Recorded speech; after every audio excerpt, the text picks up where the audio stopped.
ஆமாம். சொல்லுமே தோ. குணாலிருந்து ஒரு பாட்டு.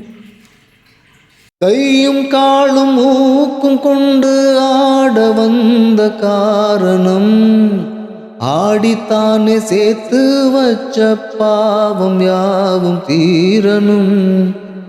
ஆட ஆட பாவம் சேரும் ஆடி ஓடும் மானிடா, ஆட நானும் மாட்டேன் என்று ஓடி போனதாரடா.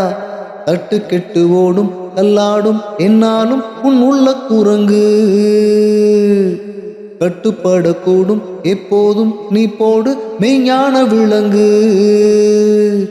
மனமாடாமல் வாடாமல் மெய்ஞானம் உண்டாக ஞானமற்று விழும் அப்பனென்றும், அப்பனென்றும் அம்மை என்றும் ஆணும் பெண்ணும் கொட்டி வச்ச குப்பையாக வந்த உடம்பு, ஞான பெண்ணே குப்பையாக வந்த உடம்பு.